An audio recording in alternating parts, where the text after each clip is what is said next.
환영합니다. 그리고 고맙습니다.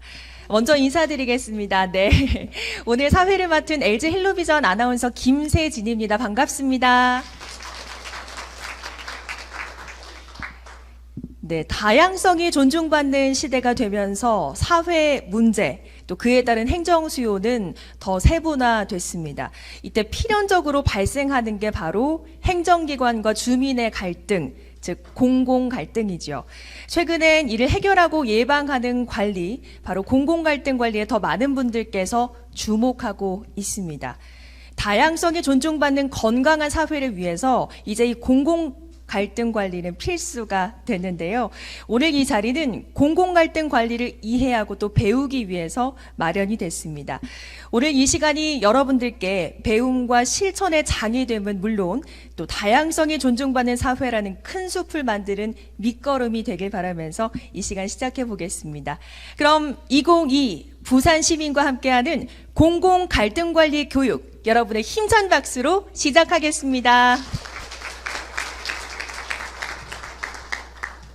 네, 2022 부산 시민과 함께하는 공공 갈등 관리의 이해, 공론화를 통한 갈등 해결.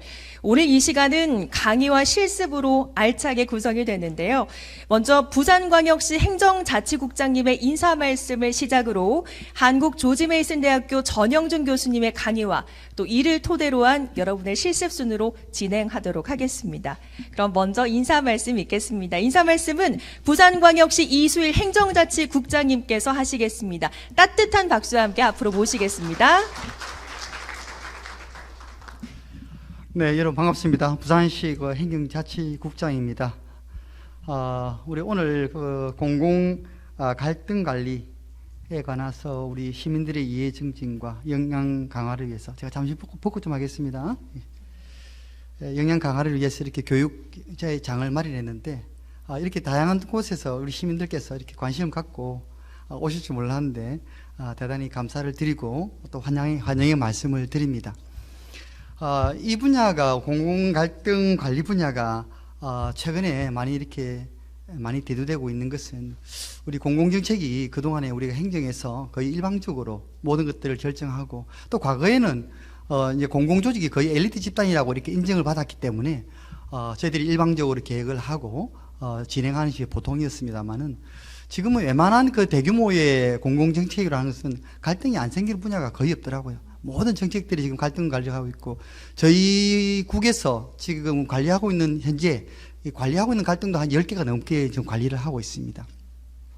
이런 부분들에 관해서 시민들의 어떤 적극적인 참여를 통해서 공론화의 장을 마련하고 또 대안을 찾아가고 반대 의견들에 대해서 또 타협점을 찾아가고 이런 과정들의 수기 과정을 거쳐가지고 마련한 대안은 그래도 가장 갈등이 적은 분야를 우리가 만들어서 접점을 찾아가는 그런 과정들은 어찌 보면 우리 공공정책의 새로운 또 시너지라고 생각하고 있습니다. 이 갈등이 없는 게 좋으냐, 있는 게 좋으냐, 이것은 여러 가지 의견의 차이가 있을 수도 있겠지만은 이것을 잘 관리하면 이것은 또 새로운 에너지가 된다라고 하는 게 지금 공통적인 시각이고 그래서 그런 우리가 조직도 가지고 있고 예산도 반영하고 있고 제도도 저희들이 가지고 있습니다. 그래서 오늘 제가 여기 교육에 참여하신 분들은 아마도 직접적으로 또 간접적으로 공공 갈등 분야에 이렇게 관계되지 않았을까 이제 이런 생각이 들면서 그럼 오늘 저희들이 이 자리를 마련하니까 우리 강사분도 인천에서 오셨습니다. 인천에서 한국 조지 메이슨 대학의 우리 전형준 교수님, 우리 시장님 이름하고 같습니다. 사실은 성만 다르고 전형준 교수님 감사를 드립니다. 오늘 훌륭하신 강사님 모시고 우리 국내외 사례도 좀 저희들이 살펴보고 또 그 기법에 대해서도 저희들이 같이 연구해보고 또 간단한 실습도 해보면서 이 부분이 저희들이 발전하게 되면 그동안에 우리가 관과 민의 그 협치 행정도 아울러서 발전할 수 있겠다. 이제 그런 기대도 가져봅니다. 아무튼 저희들이 지금도 여러 가지 공공정책이 막혀있는 부분들이 많이 있습니다. 그래서 어떤 거는 10년, 20년 묵은 그런 정책도 지금 많이 가지고 있습니다. 그런 것들을 저희들이 성숙한 시민의식으로 또 공공행정에서는 이런 부분들을 또 잘 소화를 해서 새로운 해결점을 대안들을 찾아서 그렇게 해야 우리가 사회가 같이 발전하고 공공행정도 한 단계 더 높은 수준으로 갈 수 있을 거다. 이제 그런 생각이 듭니다. 우리 오늘 계신 분들이 아무튼 우리 또 제가 알기로는 나름 우리 사회에서 또 오피니언 리더들이고 또 인플루언서가 있지 않을까 이런 생각이 그런 기대를 합니다. 오늘 또 교육을 마치고 나면 또 여러분들 속해 있는 곳에서 또 이웃 사회에서 그런 정책에 대해서 갈등 관리에 관해서 좀 더 리더 역할을 잘 해주시기를 당부드리면서 오늘도 의미 있는 시간 되기를 기대합니다. 감사합니다. 네. 고맙습니다. 정말 소중한 말씀 남겨주셨는데요. 다시 한번 이수일 행정자치국장님께 여러분 따뜻한 박수 부탁드립니다. 고맙습니다. 인사 말씀도 함께 들어봤으니까요. 그럼 바로 2022 부산시민과 함께하는 공공갈등관리 교육 1교시 시민참여형 의사결정 방식과 공론화의 개념적 이해란 주제의 강의부터 만나보겠습니다. 그럼 오늘 강의 진행해 주실 한국 조지 메이슨 대학교 전영준 교수님을 큰 박수로 함께 환영해 주시기 바랍니다. 네, 우리 교수님 말씀 들어보기 전에 제가 잠깐 소개를 드릴게요. 우리 교수님은 현재 한국 조지 메이슨 대학교 아시아 평화분쟁 연구센터의 연구위원이시면서 산업통상자원부, 국방부 또 국민권익위원회 경기도 등에서 갈등관리 심의위원을 맡고 계시고요. 또 서울시의회, 서울시 교육청, 제주도에서 갈등관리 자문위원으로 정말 활발하게 활동을 하고 계신 분인데요. 자, 오늘 전용준 교수님께서는 공론화의 전제와 주요 원칙에 대해서 알려주시겠고요. 또 여러 시민 참여형 의사결정 방식의 특징과 차이점을 여러분께서 쉽게 이해하실 수 있도록 강의해 주시겠습니다. 우리 시민들께 정말 좋은 강의가 되리라 생각되는데요. 수고해 주실 우리 교수님께 다시 한번 따뜻한 박수 드리면서 강의 시작하겠습니다. 예, 양해해 주신다면은 마스크를 벗고 좀 더 잘 들리실 수 있도록 하도록 하겠습니다. 예, 여러분 반갑습니다. 예, 간략하게 제가 주로 하는 활동을 짧게 한 소개를 드리고 넘어가면 현장, 이 갈등 관리하는 게 현장이 굉장히 중요하기 때문에 현장 활동하고 또 연구하고 교육을 진행을 하고 있습니다. 그래서 갈등 영향 분석이라던가 아니면 조정 협의체, 공론화 이런 것들을 하고 있고요. 방금 요 갈등 관리 심의위원회에 대해서는 아나운서님께서 설명을 해주셨습니다. 자, 오늘 프로그램 짧지만 여러분께서 새로운 관점을 하나 얻어가실 수 있으면 좋겠다라는 바람으로 준비가 된 걸로 알고 있습니다. 그래서 일단 목표는 공론화에 대해서 여러분의 이해를 돕는 것이고요. 그 다음에 국내외의 공론화 사례를 좀 설명을 해드리는 것으로 일단 1교시는 진행이 될 예정입니다.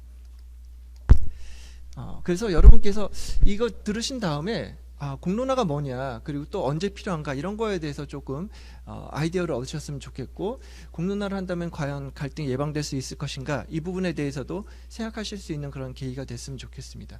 오늘 소개해드릴 사례는 신고리 569기 시민참여형 조사, 9.11 이후 재건을 위한 타운홀 미팅, 미국의 트윈시티의 시민 배심 원제, 그리고 미국 나사의 시민참여 기술평가 사례, 이렇게 4가지 사례를 설명을 해드릴 예정입니다. 일단 먼저 민원하고 갈등을 구분하는 것부터 좀 여러분께 설명을 드리고 시작을 하려고 합니다. 예, 보통 이제 행정기관을 시민분들께서 찾아가게 되면은 뭐 여러 가지 이유로 찾아가시지만 또 적지 않은 이유가 민원 때문에 이제 찾아가시게 되는 것 같습니다. 그런 법정 민원, 예를 들어서 어떤 서류를 띄기 위해서 찾아가는 법정 민원 이런 것들도 있고요. 그다음에 뭔가를 물어보는 질의 민원, 그다음에 건의하는 민원, 그다음에 고충 민원 이런 것들이 이제 다 민원에 해당한다라고 할 수 있는데, 민원의 특징은 민원인과 공무원의 역할이 고정되어 있다라는 것입니다. 그래서 일방향적이죠. 민원인들은 민원을 제기하고 비판하고, 그다음에 공무원은 방어하거나 답변하는 그런 역할을 하게 됩니다. 하지만 갈등은 그것과는 다소 차이가 있습니다.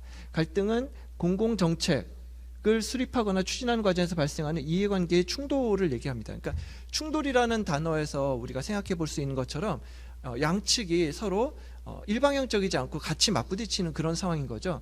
그래서 갈등의 요소는 상호 의존적인 둘 이상의 당사자가 서로 다른 입장을 가지고 상호작용을 하는 것이다.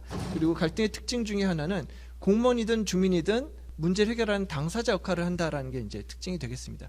따라서 과거 민원의 관점에서 본다면 민원인이 문제를 해결해 달라고 그러지 민원이 찾아가서 공무원한테 문제를 스스로 해결하세요라는 말을 들으려고 가는 건 아니잖아요. 그래서 역할의 차이가 있다라는 것을 좀 말씀드리고 싶고요. 그다음에 사회 갈등과 관련해서도 그동안 우리 사회가 여러 가지 이제 변화를 겪었다라는 걸 잠깐 짚고 넘어가겠습니다. 1970, 80년대는 정치 민주화의 시기였고, 그다음에 87년부터 90년대 초까지는 노동과 관련된 여러 가지 산업 민주화의 그런 시대였다면 2000년대 이후로 이 행정 정책의 민주화 시대라고 볼 수가 있습니다. 그래서 최근에는 정말 앞서 국장님께서 말씀해 주셨던 것처럼 여러 가지 그 행정에서 정책을 추진함에 있어서 주민들의 이제 반대를 경험을 하게 되고, 그 과정에서 더 나은 정책을 하거나 아니면 다시 이제 재고를 하거나 여러 가지 그런 일들이 벌어지고 있는 것 같습니다. 이 그 정책의 민주화 시대의 갈등 정도는 과거의 권위주의 정부 시기에는 갈등이 그다지 많지 않죠. 왜냐하면은 뭐 억누르는 것도 있고 그래서 그렇지만 민주화가 이제 부분적으로 진행된 시기에는 점점 갈등이 높아집니다. 그러다가 정책 참여에 대한 시민들의 일반적인 기대 수준과 이제 공직사의 민감성이 어느 정도 이제 일치하기 시작하면 다시 갈등이 줄어들 수 있다라는 것이 이제 학자들이 바라보는 관점이고요. 정책 갈등 문제와 관련해서 모든 문제를 다 공론화로 해결하는 것은 아닙니다. 오늘 우리 주제 자체는 공론화지만 여러 가지 해결 방법이 있을 텐데요. 그것을 이제 이렇게 한번 표로 설명을 드리려고 준비를 해봤습니다. 일단 그 기준은 규범과 가치에 대해서 시민들과 행정 간의 공감대가 있는 경우가 있고 없는 경우가 있겠죠. 가치관의 차이가 있는 경우 없는 경우가 있습니다. 그리고 또 이 상황을 개선하기 위해서 방법과 지식이 확실하다고 생각하는 경우하고 그렇지 않다라는 경우가 이제 있습니다. 그래서 이 네 가지를 고려를 해서 구조화를 해보면은 첫 번째는 이 공감대도 있고 방법도 확실한 경우입니다. 그런 경우에는 A, 구조화된 문제라고 할 수 있고, 이때는 일사불란한 정부하고 전문가들이 주도함으로써 문제를 가장 잘 풀 수가 있습니다. 자, 이 B는 반구조화된 문제입니다. 규범과 가치에는 동의하지만 방법과 지식에는 동의가 일어나지 않는 그런 부분인데요. 이 B 같은 경우에 협상 또는 조정으로 문제를 풀어가는 것이 가장 바람직하다라고 알려져 있습니다. 여기서 이제 내용 전문가들이라고 한다면은 어떤 그 특정한 주제에 대해서 잘 아는 분들은 이제 우리가 내용 전문가들이라고 해서 이 갈등 관리라는 그 절차적인 전문가들과 좀 구분을 하는데요. 이 B 단계에서는 절차적인 전문가들이 활약할 여지는 조금 더 늘어나고, 내용 전문가들의 그 기대, 그들에 대한 기대라든가 이런 것들은 다소 이제 줄어드는 그 부분이다라고 할 수가 있겠고요. C는 협상이 이루어질 경우 가치를 포기해야 될 수 있는 그런 영역이 되겠습니다. 여기는 그래서 가치관의 차이가 공감대가 없기 때문에 가치관의 차이가 굉장히 중요해지는 곳이기 때문에 이때는 사실은 가장 갈등이 해결하기 어려운 그런 그 종류의 문제들이 바로 여기에 있는 문제들이다라고 할 수가 있겠고요. 도리어 이 가치관의 차이가 없으면서 또 해결 방법도 확실하지 않은 경우에는 도리어 우리가 이제 공론화를 통해서 이 문제를 해결하는 게 가능하다라고 이제 보고 있습니다. 그래서 충분한 정보가 주어진다면 시민들이 정책에 대해서 합리적으로 판단할 수 있는 능력이 있다는 전제를 가지고 높은 수준의 시민 참여 속에 문제를 해결하는 것이 바로 요 D 부분이 이제 되겠습니다. 그래서 오늘 여러분과 같이 좀 생각해 볼 관점은, 여기에 있는 문제가 우리 부산광역시에 이제 제기가 됐을 경우에, 자 그러면 이 문제를 우리가 어떻게 파악을 하고 어떻게 해결할 것인가에 대해서 한번 같이 생각해 보시고 또 실습해 보시는 그런 순서다라고 말씀드릴 수 있습니다. 자, 그래서 본격적으로 이제 공론화에 대해서 좀 말씀을 드릴 텐데요. 공론이란 숙성된 전체 의견이죠. 그래서 능동적인 토론 과정을 거친 것으로 단순한 의견인 여론과는 좀 구별이 됩니다. 공론을 다듬어가는 주체는 공중이라고 하는데, 이 공중은 일반적인 사람들 누구나 가능합니다. 그래서 공론화란 공론을 형성하는 과정이고요. 어떤 사회적 쟁점 또는 문제를 다수의 사람들이 모여 의논하고 공론이 되게 하는 과정이 바로 공론화다라고 할 수가 있고, 관련된 다양한 근거를 검토하고 제시하여 충분한 시간을 가지고 수기하고 논의하는 그런 것이 이제 중요해집니다. 그래서 표면적인 대중의 의견이 아니라 심사숙고된 집단의 의견을 확인하는 방법이 바로 공론화다라고 말씀드릴 수 있습니다. 갈등 관리의 필요성이라든가 민주주의 문화의 강화에 대해서는 국장님께서 좀 말씀해 주셨기 때문에 넘어가도록 하겠고요. 자, 공론화의 원칙을 좀 말씀을 드리면, 공론화의 원칙은 참여자의 대표성, 참여자의 수기성, 결정의 영향력, 이 세 가지가 있습니다. 이 수기성은 앞서 말씀드렸고 또 결정이 공론화를 통해 노출된 결과가 정책과 의사결정에 반영되는 것이 중요하다라는 측면은 뭐 쉽게 설명드릴 수 있는 부분이어서 이 부분을 조금 더 자세히 설명드리고 다음 슬라이드로 넘어가도록 하겠습니다. 자, 참여자의 대표성이라는 것은 공론화 주관자가 임의로 참여자를 선발하지 않고 표본 추출 등의 방법을 통해서 선발을 하는 것을 이야기를 하고요. 시민들에게 동등한 참여 기회를 제공함으로써 대표성을 제공하는 방식을 이야기합니다. 우리가 보통 그 대표라고 하면 사실은 우리 머릿속에서 가장 먼저 떠오르는 것은 어떤 뭐 집단이든 아니면은 시민들이든 투표를 통해서 한 명을 선출을 했을 때 그거를 대표라고 보통 많이 생각을 하지 않습니까? 근데 이 공론화에서 말하는 대표는 그런 과정을 거쳐서 투표에 의해서 만들어지는 대표는 아니고요. 이 전체적인 시민들의 이제 모집단을 대변할 수 있는 그 모집단에서 모두에게 의견을 물어본다면 나올 만한 의견을 소수만 가지고서 파악을 해보자라는 그런 차원에서의 대표성입니다. 그래서 예를 들어서 연령대라던가 연령대를 이제 다양한 연령대로 하는 게 필요하겠죠. 그래서 예를 들면은 이제 비도시 지역에서 만약에 공론화를 한다 그러면 이런 식으로 생각할 수도 있는 거예요. 그 이장님들이 투표로 이장님들이 쫙 다 뽑히잖아요. 그러면 이장님들을 모아놓고서 공론화를 하면 되겠네라고 생각을 하실 수도 있다라는 거예요. 그들이 대표성이 있으니까. 자, 그런데 공론화의 관점에서 보면 그게 약간 문제가 있는 게 뭐냐면 이장님들이 보통 나이들이 많으시잖아요. 그리고 남자분들이 많고 그러면 나이 많은 남자들만의 의견이 되기가 쉽다는 거죠. 물론 그분들이 모든 주민들을 대표해서 얘기를 하시기 위해서 뭐 다른 연령대하고 여성들의 관점도 대변하려고 노력을 하시겠지만 일상생활을 그렇게 살지 않으시기 때문에 한계가 있다라는 겁니다. 그래서 이제 공론화에서는 그런 대표성을 얘기하는 것이 아니라 연령대별로 골고루 뽑히는지 그리고 성별로 골고루 뽑히는지 거주 지역으로 골고루 뽑히는지 직업이 너무 한쪽에 치우치진 않았는지 이런 것들을 가지고 대표성 부분을 좀 고려를 하게 됩니다. 수기민주주의는 이제 오늘 여러분께서 같이 하실 텐데 하시는 그 공부하시는 부분인데 그 필요성과 그런 것들에 대해서 이제 한번 정리를 해봤고 이건 나중에 여러분께서 시간 있을 때 한번 보시면 될 것 같고요. 그다음에 이제 그 개인이 아닌 집단이 문제 해결의 주체라는 이 부분은 조금 제가 더 설명을 드릴 필요가 있겠습니다. 그러니까 그동안 이제 여러 심리학 연구를 통해서 발견한 것은 개개인의 추론 능력은 종종 한계가 있다라는 겁니다. 그러니까 우리가 이 공론화를 하는 가장 중요한 이유 중에 하나일 텐데요. 어떤 한 개인이 아무리 뛰어나더라도 그 사람한테 모든 걸 맡기기에는 너무 사회가 복잡해져 있습니다. 이미. 그렇기 때문에 그 개인의 그 능력에 의존하기보다는 다양한 사람들이 모여서 그 사람들이 모인 걸 통해서 만들어지는 집단 지성을 통해서 문제를 해결해 보자라는 게 이제 공론화의 핵심이 되겠습니다. 그래서 그 부분, 그러니까 개인이 아닌 집단이 문제 해결의 주체로서 역할을 할 필요가 있다라는 거고요. 그렇게 되다 보니까 뭐가 중요하냐면 개인의 그 인지적인 능력을 키우는 게 중요하기보다는 그런 여러 개인들이 커뮤니케이션하는 소통하는 능력이 그래서 중요해집니다. 그러니까 집단 지성을 발휘하기 위해서는 한 개인 한 개인의 그런 능력보다 소통이 중요하다라는 거고요. 그리고 수기민주주의는 민주적 대화에 참여하는 시민들의 역량과 관련이 있기 때문에 많은 분들이 이렇게 참여해서 그 가운데에서 정말 문제를 해결하고 그런 과정을 이제 지나가는 것에 대한 강조를 하고 있습니다.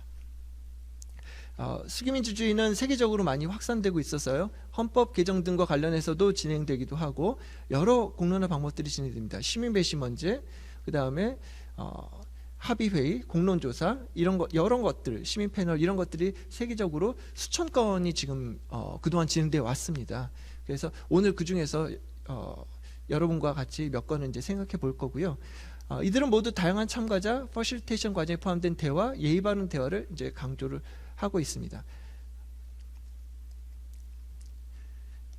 공론화를 하면 그럼 뭐가 좋으냐? 일단 그 양극화가 극복될 수 있다. 뭐 완벽하게 극복하는 건 아니지만 더 극복하기 좋게 만들어준다라는 것들이 있습니다. 그래서 이런 것도 있어요. 심지어 이제 같은 당파 그룹에서도 폐쇄적 의사소통이 이 공론화를 할 경우에는 잘 나타나지 않고 즉 수기적인 조건에서 덜 극단적이 된다라는 것도 발견되고 있는 사실들입니다. 자, 그러면 여러분 이제부터 본격적으로 사례들을 좀 설명을 드리도록 하겠습니다. 자, 첫 번째로 말씀드릴 사례는 이제 시민 참여형 조사의 사례인데요. 지금 보시는 이런 그 과정을 거쳐서 쭉 진행이 됩니다. 여기서 이제 중요한 것 중에 하나 몇 가지를 이제 좀 짚어드리면, 이 시민 참여형 조사, 공론 조사 방식인데, 이때는 이제 중립적으로 이끌 공론화위원회가 이제 구성이 된다라는 게 하나의 포인트고요. 공론화위원회는 보통은 한 10명 이내로 구성이 됩니다. 각 분야의 이제 전문가들을 포함을 해가지고 구성이 되고, 중립적인 분들을 초청하는 것이 굉장히 이제 중요하게 다뤄지고 있고요.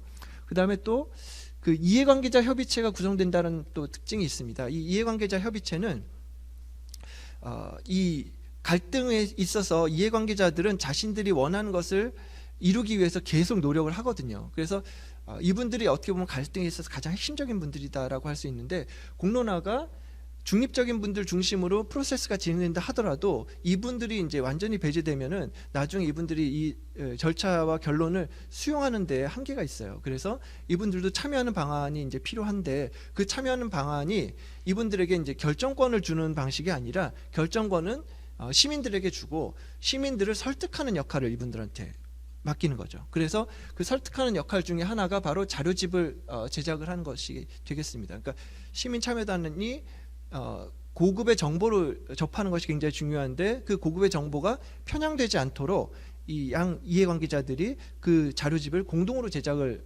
한다라고 말씀드릴 수가 있습니다. 그리고 또 여러 가지 수기기관을 이제 지정을 하고, 그 다음에 또 의견 조사를 하는 이런 과정을 거쳐서 공론조사 결과가 나오는 것이 바로 시민 참여형 조사의 이제 특징입니다. 또 하나 시민 참여형 조사의 특징을 말씀을 드리면, 좀 그 수치화돼서 결론이 나올 수 있다라는 거죠.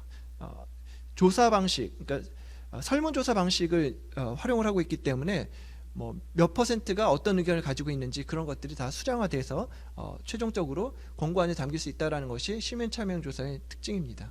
자, 사례로는 우리나라에서 가장 유명한 공론화 사례 중에 하나일 텐데요. 신고리 오르코기 사례가 있습니다. 당시 공정률이 30%에 조금 못 미쳤던 상황에서 신고리 오르코기 건설 중인 중단 공약 이행의 딜레마가 존재하면서 시민 참여형 조사를 통해서 공론화가 이제 진행이 됐었습니다. 그래서 한수원이나 한국원자력학회 등이 주요 이해관계자, 그리고 또 안전한 세상을 위한 신고리 오르코기 백지화 시민운동이 또 주요 이해관계자, 그리고 정부 역시도 주요 이해관계자로 참여했던 사례가 되겠고요.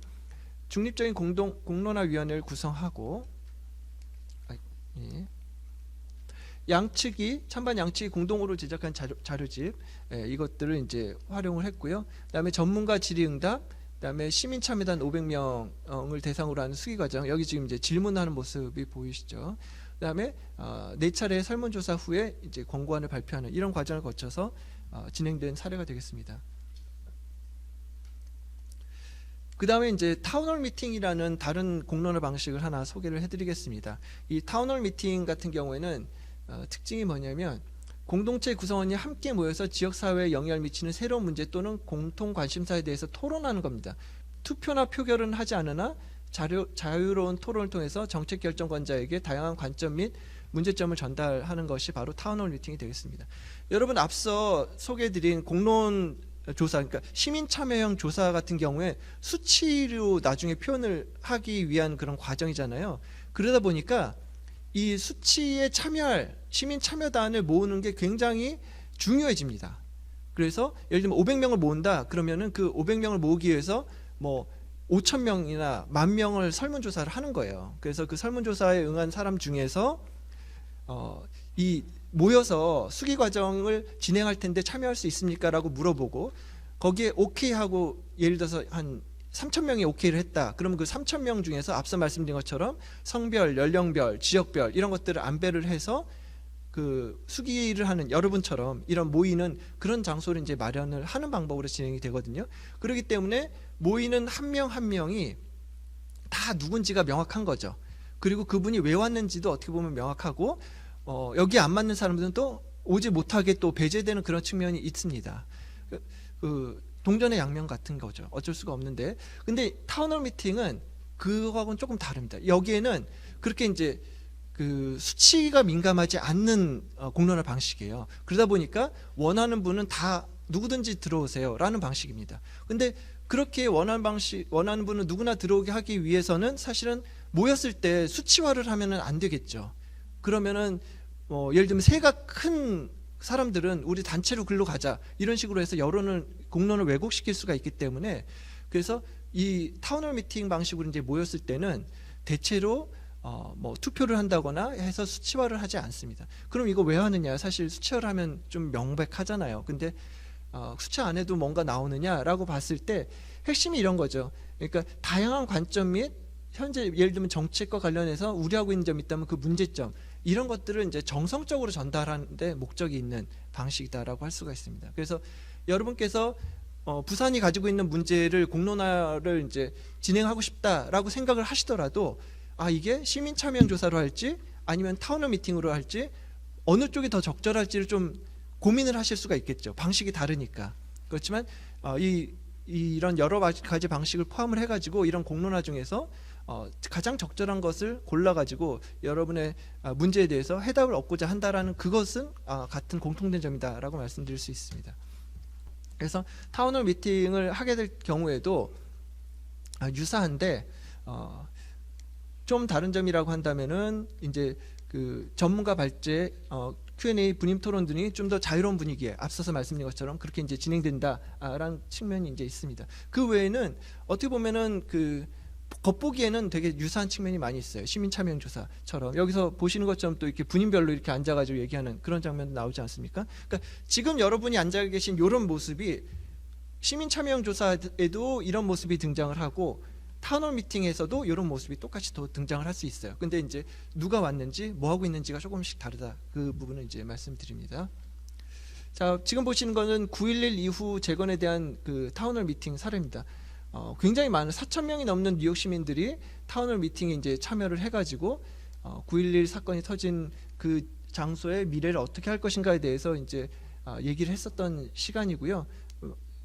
앞서 말씀드린 것처럼 똑같이 이렇게 분임 토의가 이제 진행이 되고 있습니다. 그리고 여러 가지 이제 설명을 듣는 그런 시간도 있고요. 자, 그래서 이 타운홀 미팅에서 이제 여러 가지 나왔었던 의견 중에 예를 들면은 이것이 원래 이제 쌍둥이 빌딩이 있을 때는 상업을 목적으로 한 건물만 있었잖아요. 그러니까 순수하게 이제 경제적인 차원에서 건설된 건물이었는데 그 자리에 이제는 거기에 경제적인 의미 외에 또 다른 의미를 좀 더 부여했으면 좋겠다라는 것들이 이제 시민들로부터 의견이 나왔던 거죠. 그래서 이제 여기 보시면 이 메모리얼을 위한 이런 장소를 이 가운데 이제 조성을 한 것을 여러분 보실 수가 있습니다. 그래서 이런 것들은 어떻게 보면 경제적인 측면에서는 손해겠죠. 저 엄청나게 비싼 땅값이 비싼 저 곳 한가운데 이런 것들을 만들자라는 것이 이제 쉽게 나올 수 있는 의견은 아니지만 저런 타운홀 미팅이라든가 이런 걸 통해 가지고 의견이 수렴된 결과 이런 것들이 그래도 꼭 뉴욕 시민들한테 필요하다라고 돼서 이제 만들 수 있는 그런 것이다라고 볼 수가 있습니다. 자, 그 다음에 이제 시민 배심원제라는 것은 이제 세 번째 공론화 방법으로 이제 소개를 해드리도록 하겠습니다. 자, 시민 배심원제는 시민 배심원제하고 요 다음에 말씀드릴 기술 평가 같은 경우에는 여러분이 조금 덜 익숙하실 것 같아서 요 두 가지는 조금 더 자세히 설명을 드릴게요. 앞서 이제 시민 참여형 조사는 우리나라에서 지금 굉장히 많이 하고 있고, 그 다음에 타운홀 미팅도 또 우리나라에서 꽤 많이 하고 있기 때문에 간략하게 좀 설명을 해드렸고, 시민 배심원제는 우리나라에서 사례가 있기는 있는데 많이 하고 있지는 않습니다. 그리고 이 다음에 말씀드릴 것도 그렇기 때문에 이 부분을 조금 자세히 설명을 드리겠습니다. 시민 배심원제는 정보와 자원 그리고 시간이 주어진다면 어떤 시민이라도 오늘날의 큰 도전에 대한 강력한 해법들을 만들어낼 수 있다라는 신념을 바탕으로 하고 있습니다. 그러니까 1971년에 이제 만들어진 그런 방식인데요.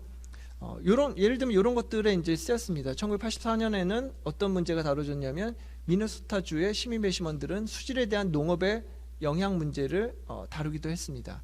그러니까 수질에 대한 농업의 영향은 이런 거죠. 그러니까 농업에서 비료라던가 아니면은 뭐 제초제라던가 이런 화학 물질들을 이제 농업을 위해서 쓰게 되는데 그게 호수로 들어가서 수질에 영향을 끼치는데 그 문제를 어떻게 할 것이냐에 대해서 이제 시민 배심원제를 한 사례가 되겠습니다. 프로젝트 전체 기간은 1년이었고 시민 배심원들이 모여서 수기 과정을 진행한 기간은 6일이었었던 그런 사례가 되겠고요. 이건 더 방대한 걸 또 다룬 경우도 있습니다. 2012년 같은 경우에 미국은 경제적 문제를 어떻게 다뤄야 하는가, 미국의 국가 부채에 대해 무엇을 해야 하는가 등의 주제로 24명의 시민 배심원들이 6일간 논의를 하게 됩니다. 사실 이거는 뭐 시민 배심원들이 뭔가를 논의한다라고 해서 앞서 제가 말씀드린 것처럼 임의로 뽑힌 그런 사람들, 그러니까 어떤 그 시민들을 대표하는 모집단에서 뽑히긴 했지만 권한이 있는 사람들은 아니잖아요. 그래서 아니 이런 문제가 시민 배심원제에 과연 적절한가라고 생각이 드실 수도 있는데 이런 것들을 해서 이제 최종적인 결론을 내는 건 당연히 아니고요.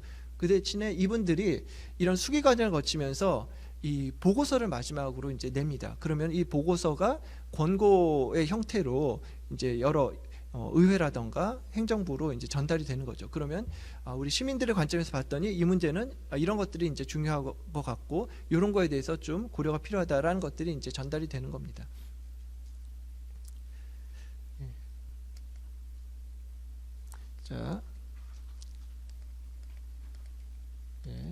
자, 시민 배심원제의 기본 프로세스는 이렇게 구성이 되어 있습니다.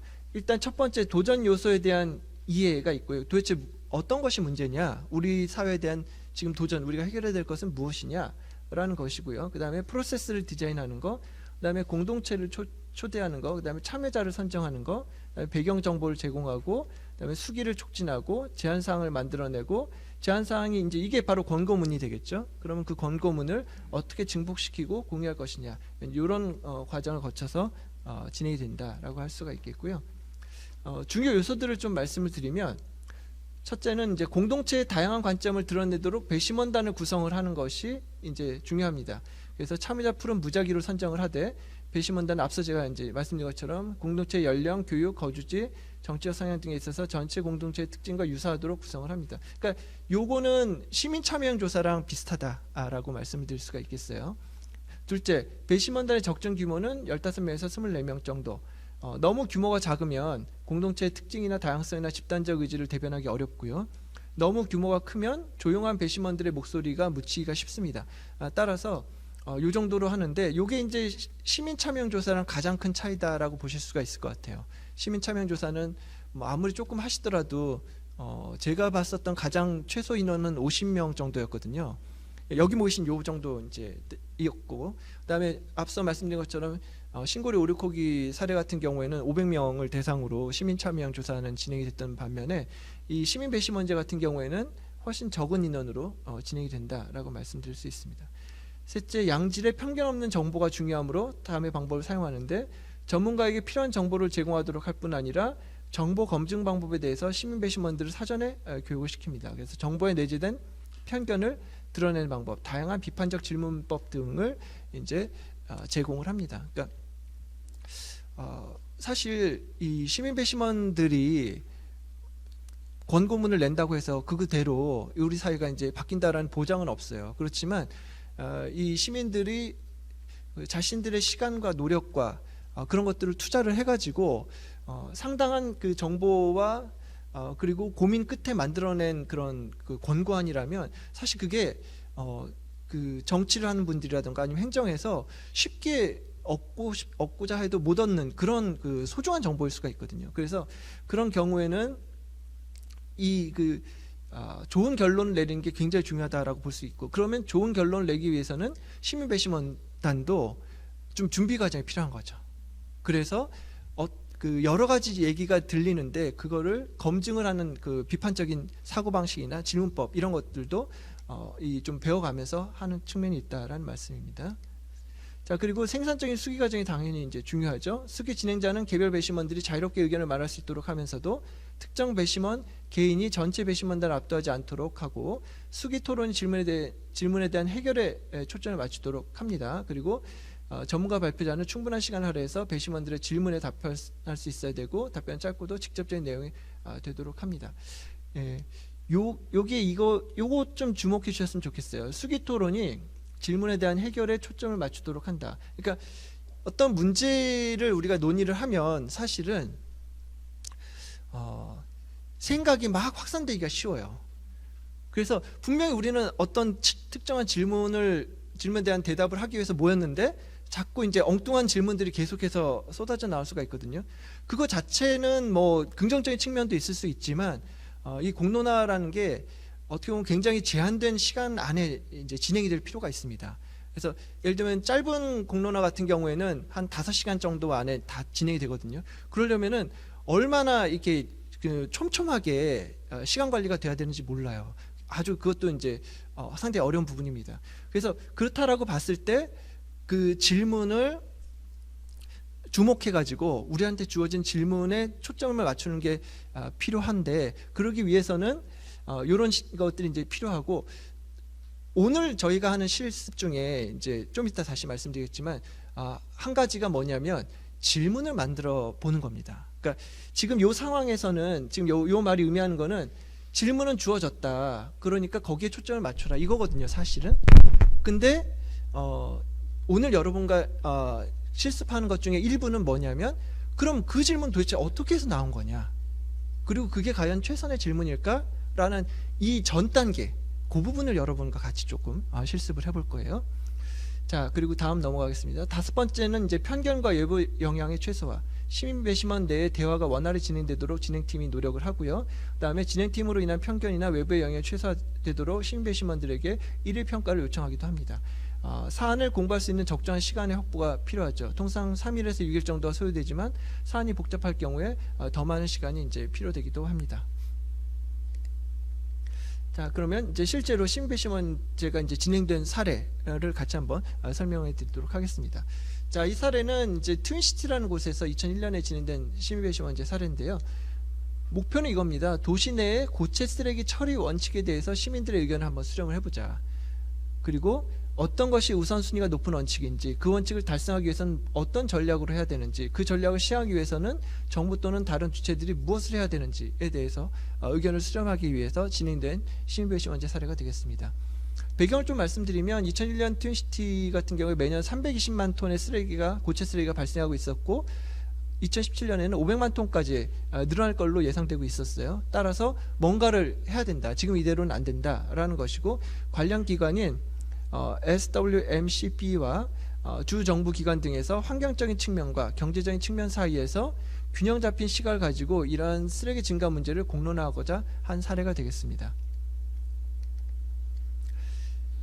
자, 시민배심원제의 이제 첫 순서로 자문위원회를 구성을 했습니다. 고체 쓰레기 관리와 관련된 내용을 잘 아는 12명의 자문위원회를 구성을 했어요. 그래서 쓰레기와 관련된 회사에 속한 사람, 그 다음에 시민들의 의견을 대변하는 그런 사람, 그리고 여러 가지 이제 기관에 이제 속한 사람들을 이제 통해 가지고 자문위원회를 구성을 했고요. 시민 배심원단을 또 선정을 했습니다. 이 문제와 관련된 6개 카운티에 거주하는 성인들을 대상으로 약 열흘간 무작위 전화 설문조사를 진행을 해서 700명의 개인에 대한 조사가 진행이 됐고, 층학 표집 측면에서 비율을 맞추기 위해서 22명을 추가로 조사를 해서 참여 의사가 있다는 269명 중에 이제 연령대, 교육 수준, 성별, 인종, 거주 지역, 정치적 상에 따라서 18명을 선발해서 18명이 이제 시민배심원제를 진행한 사례가 되겠습니다. 자, 그들의 이제 구체적인 구성을 보면요,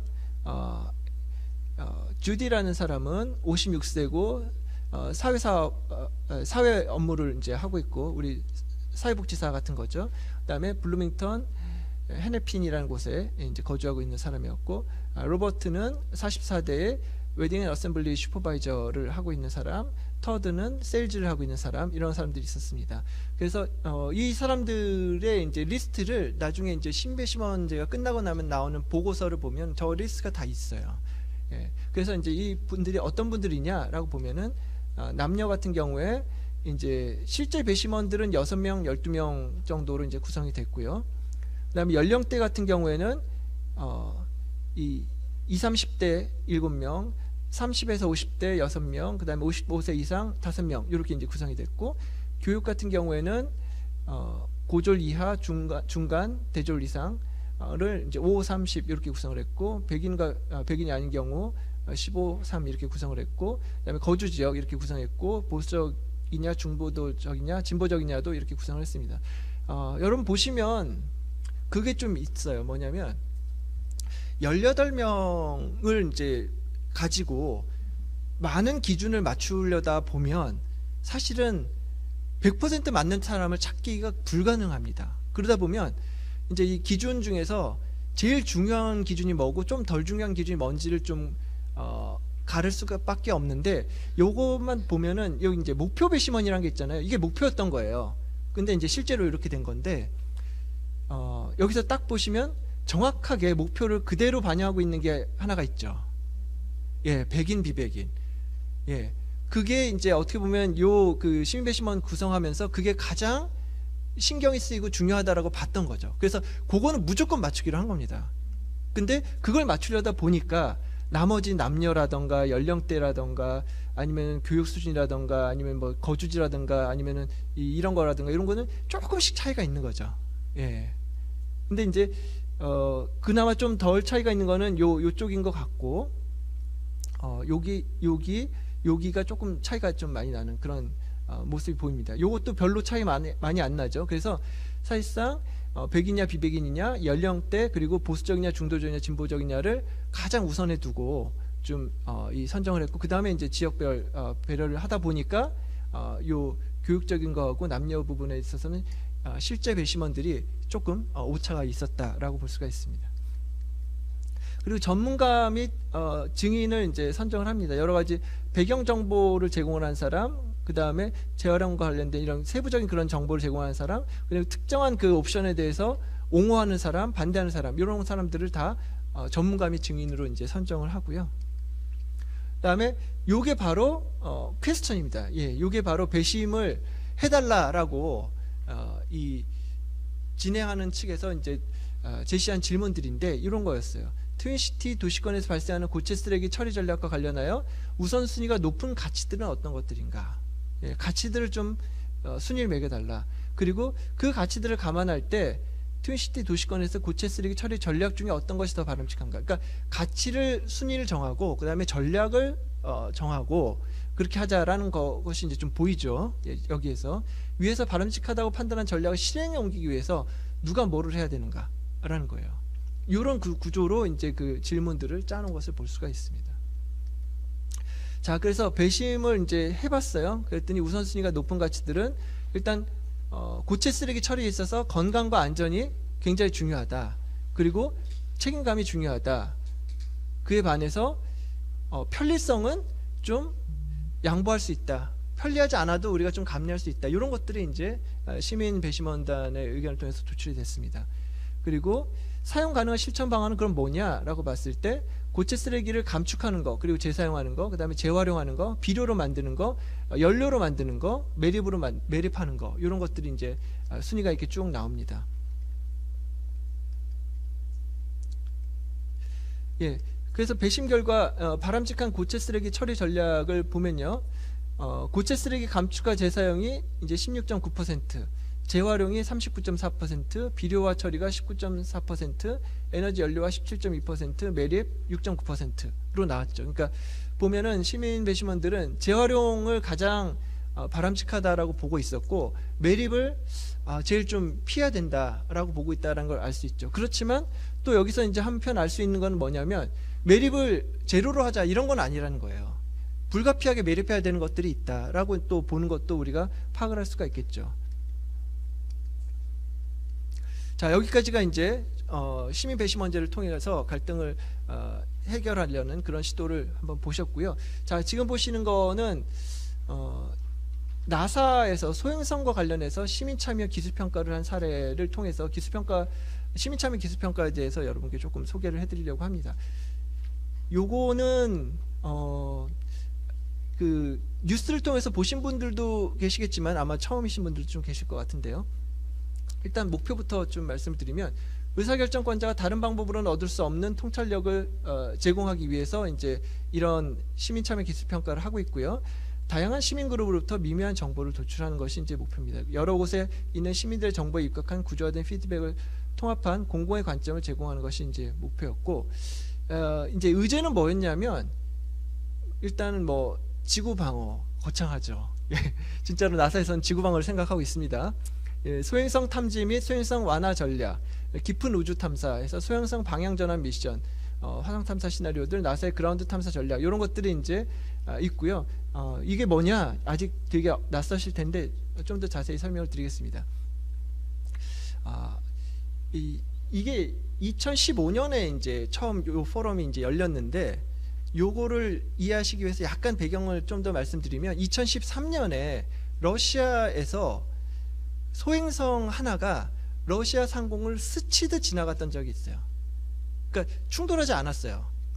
스치듯 가는데, 스치듯 가다 보니까 이제 대기가 있잖아요, 공기가. 그래서 이 소행성이 파편으로 부서지게 됩니다. 그러면서 이제 땅에도 떨어지고 그랬는데, 이때 우리나라에선 저는 그때 그 뉴스를 제대로 본 기억이 없는데 한 뭐 1000명 정도가 부상을 당했고, 이게 그 핵폭탄이 터졌을 때 버금가는 그런 에너지가 나왔었다라는 얘기가 있어요. 그러니까 이게 조금 더 가까이 만약에 지구를 스쳤거나 아니면 부딪혔다면 어마어마한 일이 벌어질 수도 있었다라는 얘기죠. 그래서 사실은 이제 그 일을 계기로 이제 이런 것들이 이제 진행이 된다라고도 말씀드릴 수 있습니다. 그래서 이제 그 포럼 형식으로 이제 진행이 됐고요. 피닉스라는 곳하고 보스턴이라는 곳에 이제 두 곳에서 열렸습니다. 그래서 피닉스 포럼에는 98명, 보스턴 포럼에는 88명의 시민이 참여를 했고, 40분짜리 천체 투영관 프로그램을 제공하면서 몰입감을 제공을 했고, 수의 과정을 돕기 위해서 배경 정보하고 동영상 클립을 제공을 합니다. 아무래도 우주하고 관련된 거다 보니까 말로만 하면은 너무 그 이해하기가 어려워서 동영상 같은 것들이 좀 많이 활용된 것 같고요. 퍼실리테이터 분들께서 여러 가지 도움을 이제 주셨다, 이런 내용들이고요. 예, 요건 넘어가도록 하겠고요. 자, 그래서 그 결과가 뭔지 좀 궁금하실 수 있을 것 같아요. 과연 나사에서 이렇게 진행한 결과가 어떻게 나왔을까? 지금 보시면은 소행성 탐지를 위해서 일단은 소행성이 지구하고 부딪힐 만한 게 있는지를 탐지하는 게 중요하기 때문에 탐지를 어떻게 할 것인가에 대해서 이 세 가지 안을 이제 제시를 했습니다. 지금 그대로 현재 상태 그대로 탐지를 하자가 이제 첫 번째 안이고, 그다음에 지상에 이제 탐지 네트워크를 확장을 하자. 그리고 우주에다가 탐지 네트워크를 만들어 놓자. 이렇게 이제 세 가지 안이 나왔고, 지금 보시는 것처럼 이 그 포럼에 참가했었던 시민들은 압도적으로 이 탐지 자체를 우주에서 해야 된다라는 거에 대해서 많은 찬성을 하는 것을 보실 수가 있습니다. 근데 이제 이게 요 앞에 것보다 훨씬 돈이 많이 들겠죠. 그러니까 이제 요거에 대한 압도적인 찬성의 의미는 그렇게 보실 수 있을 것 같아요. 그러니까 돈이 많이 들더라도, 예산을 쓰더라도 이거는 해야 된다라는 거를 시민들은 이해한다라는 걸 이제 보여준 것이다라고 보실 수 있을 것 같습니다.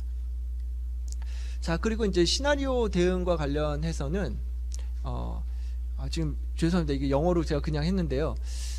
이 지금 그 동그라미 쳐놓은 그 수치 중심으로만 좀 보시면 될 것 같습니다. 자, 첫 번째 시나리오에서는 지구와 부딪힐 확률 75%인 사이즈 25에서 100m짜리 이 위성입니다. 이 소행성이에요. 그렇다면 어떻게 할 것인가라고 하는 거에 대해서 이제 노 액션은 이제 아무것도 하지 않는다. 그다음에 시빌 디펜스는 뭐 지하 참호 같은데 숨어가지고 화가 지나가기를 바란다. 그다음에 키네틱 임팩터는 뭔가를 쏘아 올려가지고 그거를 소행성에 충돌시켜서 소행성이 궤도를 바꾸도록 한다. 이게 이제 요거고요. 그 다음에 뉴클리어 디토네이션은 핵무기를 쏴서 아예 소행성을 파괴시켜 버린다. 이거고요. 그 다음에 이제 다른 방법, 이런 것들이 이제 있습니다. 이걸 봤을 때 가장 일반적인 경우에는 사람들이 땅에서 대피를 하는 거 하고, 그 다음에 그 충돌을 시켜가지고 궤도를 바꾸는 요 두 가지를 가장 선호하는 걸 보실 수가 있겠고, 그 확률이 줄어들 경우에 어떻게 바뀌는지, 그 다음에 이게 이제 아무래도 나사에서 미국인들을 대상으로 하다 보니까 미국에 부딪힐 확률이 75%일 때는 어떻게 할지, 그리고 또 확률은 똑같이 75%인데 사이즈가 25에서 100m가 아니라 500에서 1000m처럼 엄청나게 큰 게 올 경우에는 어떻게 할지에 대해서 이제 각각을 물어본 거고요. 그때마다 조금씩 이렇게 달라지는 것을 볼 수가 있습니다. 자, 여러분, 이렇게 그 포럼을 했어요. 그 결과를 지금 보시는 게 이제 결과잖아요. 이 결과를 나사에서 이제 받았습니다. 그렇죠? 그러면 이 다음에 나사가 어떻게 했을 것 같으세요? 여러분 한번 잠시 한번 생각을 한번 해보세요. 아, 저 결과를 받고 나서 나사가 이렇게 했을 것 같다. 네, 충돌. 예, 그렇죠. 요게 이제 메인이니까. 이거는 이제 나사 갈 일은 아니고, 나사 갈 일은 요거나 요건데 요거를 먼저 해보기로 합니다. 자, 그래서 이제 소행성 궤도 수정 실험, 방금 말씀드린 게 이제 요거거든요. 우주선을 발사를 했어요. 그래서 작년 11월 26일입니다. 그렇게 이제 멀지도 않아요. 그래서 이제 화염을 뻗으며 하늘 올라가는 우주선이 쭉 있고 쭉 해가지고 일병 다트라는 우주선을 발사를 했다, 이런 얘기예요. 그래서 디모르포스와 일부러 충돌을 시켜가지고 이 궤도가 과연 진짜로 바뀌냐? 그러니까 그 계산상으로는 바뀔 것 같은데 실제로 우주선을 충돌시킨다고 해서 그 25에서 100m 그 지름의 소행성이 정말로 궤도를 바꿀까를 실제로 실증을 해보기로 이제 한 겁니다. 바뀌었을까요? 아, 아시죠? 예, 뉴스 보셨죠? 예, 실제로 이제 정확히 충돌을 했고 바뀌었습니다. 예, 요게 그 바뀐 그림이에요. 요것도 보신 분 계실지 모르겠는데 이게 원래는 요렇게 이제 돌고 있었죠. 근데 얘가 다트가 꽝 충돌하면서 요 안쪽으로 이렇게 도는 걸로 이제 바뀌었습니다. 그래서 이 굉장히 성공적으로 이 충돌을 통해 가지고 우주선을 보낸 걸 통해서 지구에 부딪힐 위험이 있는 소행성을 지구를 비껴나가도록 할 수도 있다라는 가능성을 이제 본 거죠. 그래서 이제 이런 것이 바로 공론화를 통해서도 이제 이루어지고 있다라고 말씀드릴 수 있습니다. 사실 이 뉴스는 보셨지만 나사에서 그냥 이거를 했나보다라고 생각을 하셨죠. 이게 공론화를 통해서 이런 식으로 갔다라는 건 아마 그 뉴스까지는 보신 분이 거의 없으실 것 같아요. 예. 근데 이 뭐 미국에서 가장 기술적으로 앞서 있고 우주에 있어서 거기에 대해서 전문가들이 모여 있는 그 나사마저도 사실 이 예산을 과연 이런 데 써도 되느냐에 대해서는 미국 내에서 이제 우려도 있고 비판도 있고 다른 시각도 있는 거죠. 그래서 이런 문제, 이렇게 아주 그 전문적이고 과학적이고 기술적인 문제까지도 공론화를 해서 시민들의 의견을 한번 참고를 하고 거기에 대해서 그 기반해서 결정을 하고 이런 일까지도 지금 좀 벌어지고 있는 것 같습니다. 그래서 우리나라도 이제는 뭐 선진국이기 때문에 시민들의 이제 권리 의식도 굉장히 성장을 했고 시민들의 그 알고 계신 것도 많고 그다음에 다양한 관점들을 이제 갖고 계시기 때문에 그런 것들을 통해 가지고 공론화라는 형태로 그것들이 이제 반영이 될 때 더 나은 정책 결정 그리고 더 나은 결과를 우리 사회에 가지고 올 수 있도록 그런 노력들이 이제 이루어지고 있는 것 같습니다. 그래서 오늘 여러분께서도 지금 보시는 것처럼 공론화를 통해서 우리가 갈등을 해결하고 그걸 통해 가지고 부산광역시의 더 나은 미래에 이제 어떻게 기여할 수 있는 그런 방법을 찾아보는 그런 과정 중에 여러분들도 한번 와 있는 것 아닌가라는 생각을 하게 됩니다. 자, 여러분 지금까지 일단 그 1교시에 대한 내용은 말씀을 드렸고요. 혹시 뭐 질문 있으실까요? 아, 네.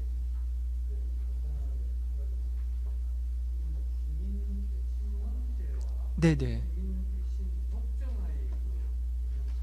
아, 네네네. 아, 좋은 질문입니다. 예, 지금 이제 시민 배심원제하고 시민 배심 법정을 얘기를 하셨는데요. 예, 시민 배심 법정, 그러니까 우리나라 말로는 두 개가 이제 다른데 영어로 하면은 제가 알고 있기로는 같다라고 이제 알고 있습니다. 시티즌스 주리로 이제 같은데 우리나라에서는 왜 좀 시민 배심 법정이라고 이제 따로 하냐면 예를 들면 지금 말씀하신 그 용어는 수원시의 조례에 나와 있는 용어거든요. 수원시에서 이제 시민 배심 법정이라고 이제 해가지고 하고 있습니다.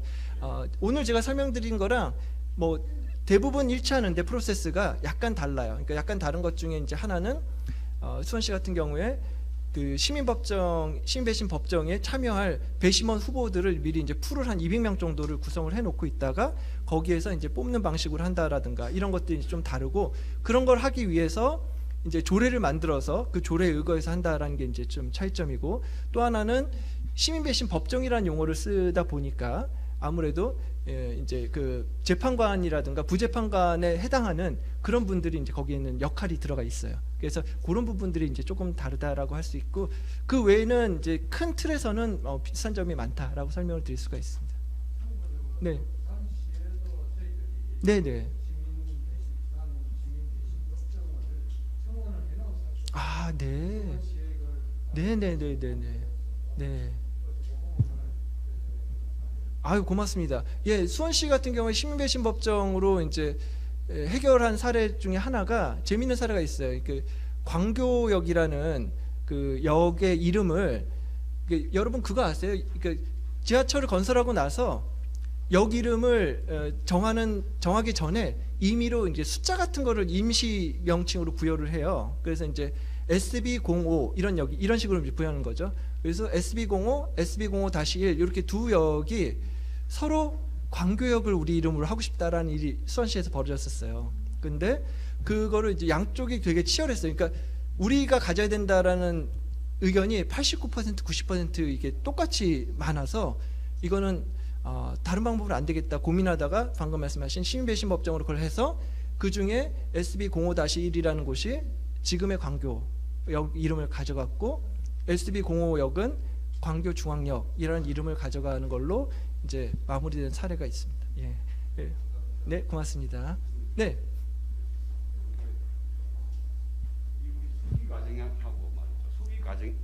수기 과정에서 네. 이게 이제 설문조사도 좀 민감한 사안이 있지 않습니까? 지역별로 그렇죠. 네, 네, 네. 그래서 설문조사 구성안도 이 수기 과정에서 논의가 돼야 되는 것인지, 예, 그게 좀 궁금합니다. 아, 설문조사의 문항이라든가 이런 것들이요? 그렇죠, 예.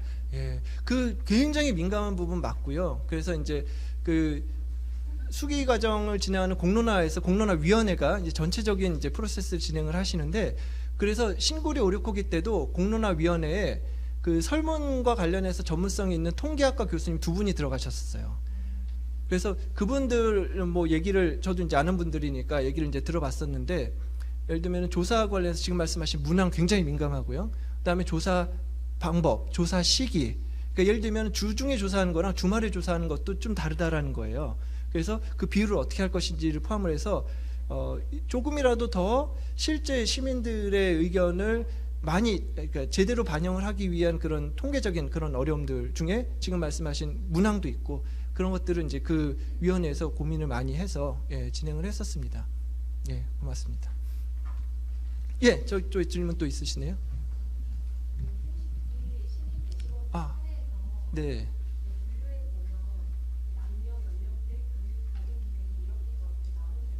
네. 맞아요. 미국이니까 그런 거예요.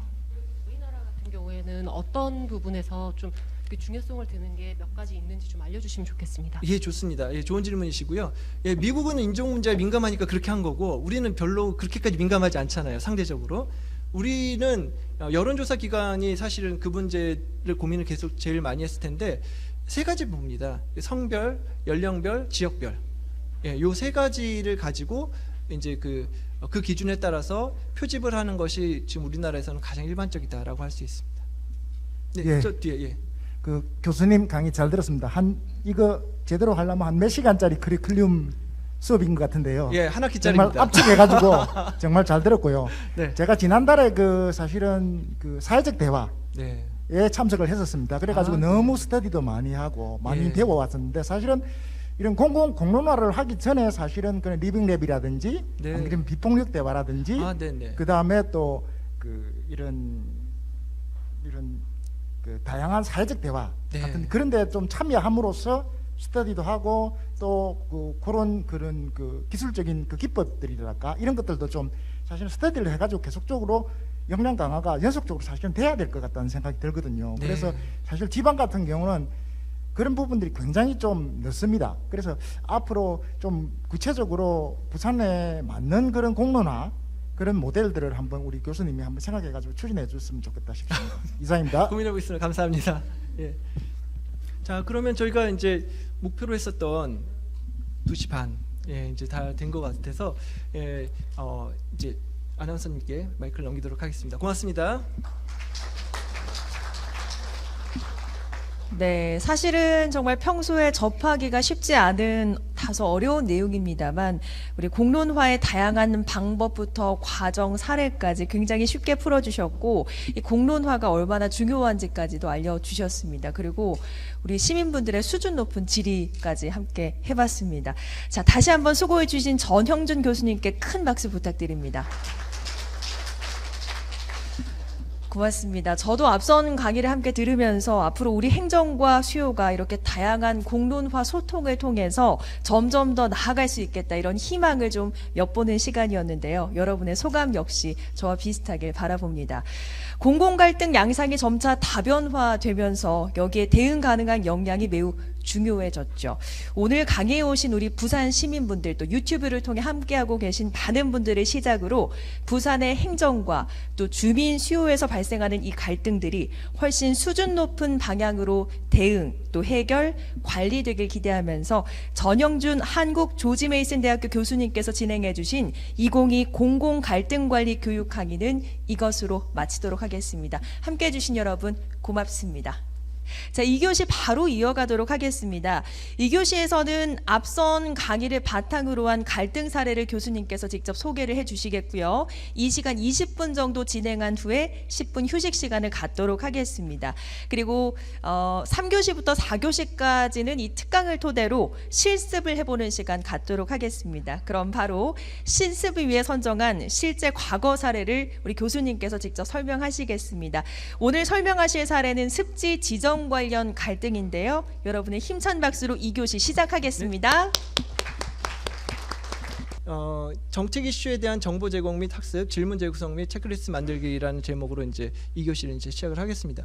자, 이거는 제가 앞서 1교시 때 잠깐 말씀드린 것처럼 여러분들이 오늘 이 강의도 들으시지만 실습을 통해서 약간 이제 좀 더 맛을 보시면 더 즐거우실 수도 있을 것 같아서 이제 준비한 건데 오늘의 실습은 크게 이제 이 두 가지다라고 볼 수 있어요. 제가 정보를 제공해 드리면 그것과 관련돼서 질문을 한번 재구성해 보는 실습, 그리고 체크리스트를 만들어 보는 실습, 이렇습니다. 자, 이게 과연 뭐냐 좀 더 자세히 설명을 드릴게요. 일단 제가 사례를 하나 그 자료집에 담아 놨습니다. 사례를 좀 설명을 드리면 습지에 대해서 멸종위기 야생 생물종 이런 것들이 이제 발견이 돼 가지고 그 시에서 국가 습지 지정 절차에 따라서 습지 보호구역 지정을 지역 환경청에 건의한 사례입니다. 그 습지 보호지역 지정을 논의하는 과정에서 구의회 의원과 지역 주민의 반대 의견이 개진되어서 갈등이 확인된 사례가 되겠습니다. 습지 주민 현장 설명회가 또 있었고 간담회가 있었고 2차 토론회가 있었고 여기에서도 또 이런 여러 가지 반대 의견이 나왔는데 이때 이제 구청장께서 시간을 충분히 갖고 상호 의견에 대해 장단점을 비교해 구에서 어떤 선택을 할 것인지는 충분한 토의 협의를 거쳐야 할 것입니다. 시민적 지역사회 합의를 도출해내기 위해 구청에서는 최선을 다하겠습니다 라면서 국가습지 지정 관련 사회적 합의를 위한 실무 TF를 구성하여서 논의하겠다라고 이제 밝혀주신 겁니다. 주요 쟁점은 이제 크게 이렇게 세 가지 할 수 있습니다. 지금 보시다시피 좀 뭐가 맞고 틀리다에 대해서 조금 다르게 생각하고 있는 거예요.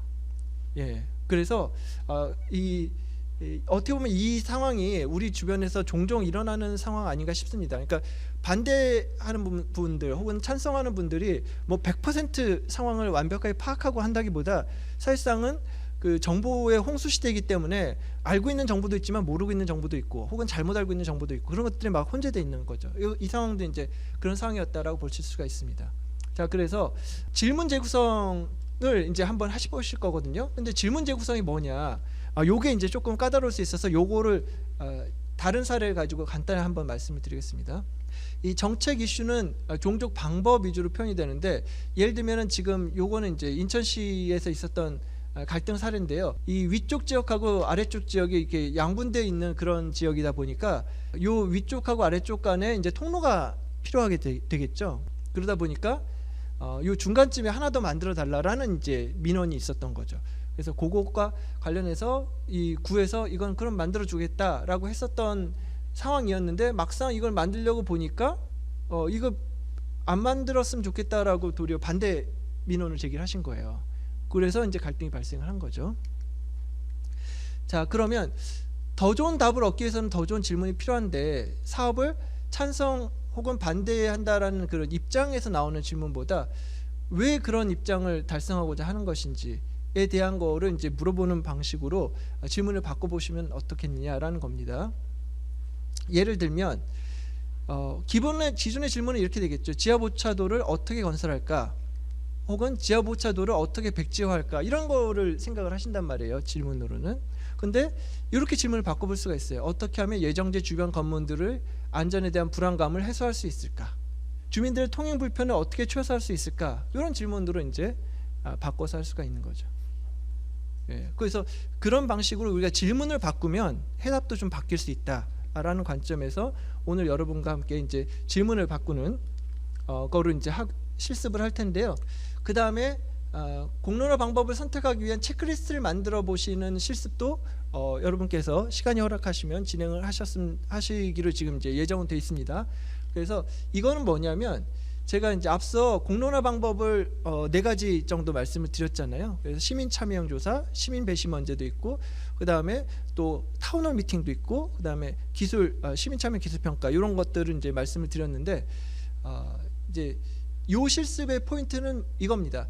그 4가지 중에 어떤 특정한 질문에 답하기 위해서 가장 적절한 방법이, 비교적 적절한 방법이 있을 수 있는데 그거를 그냥 직관적으로 요게 괜찮을 것 같은데 라고 할 게 아니라 뭔가 체크리스트를 만들어 놓고 그 체크리스트를 보면 요 방법이 제일 적당하겠네 라는 그런 판단을 내리는데 도움을 줄 수 있는 그런 체크리스트가 있으면 좋겠다라는 생각이 들어서 여러분과 함께 이제 분임 활동으로 체크리스트를 한번 각 분임별로 한번 만들어 보시면 좋겠다라는 이제 제안입니다.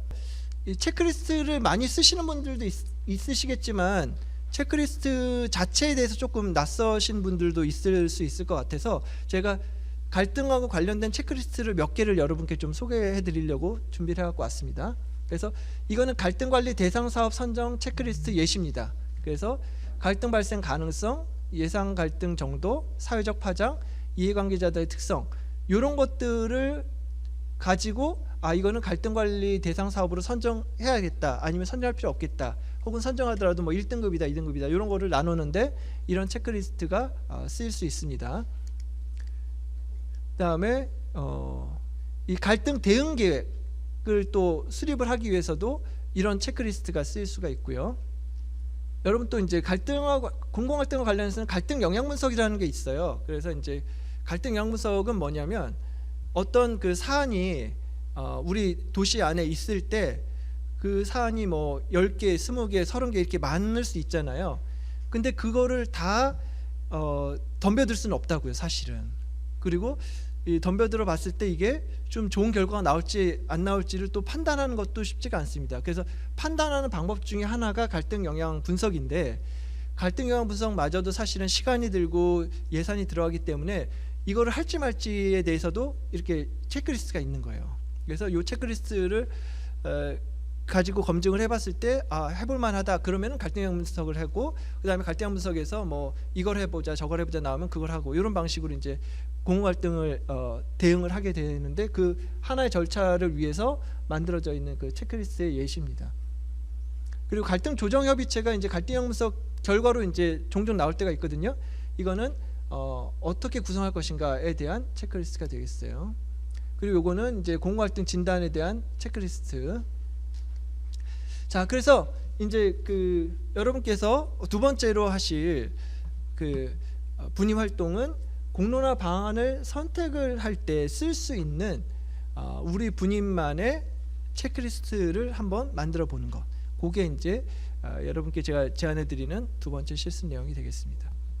전영정 교수님 그리고 함께 수고해 주신 우리 부산 시민분들 모두 수고 많으셨습니다. 2교시를요 박수로 함께 마쳐보도록 하겠습니다. 여러분 알찬 시간 보내고 계십니까? 좋은 시간 보내고 계세요?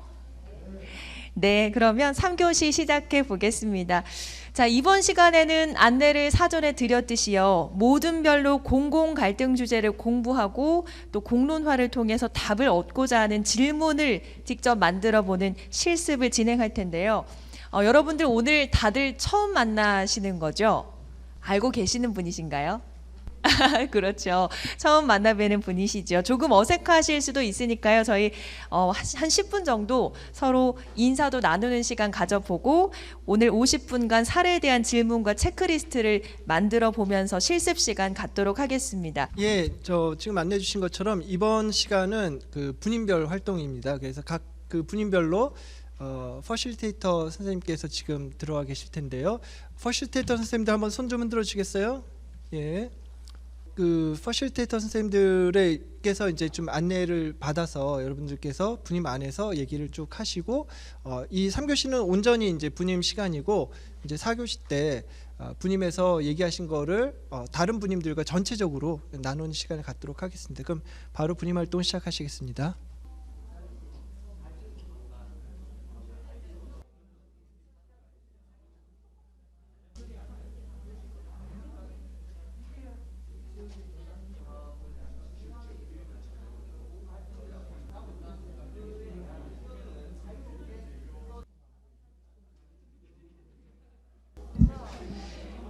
네, 시간이 되었습니다.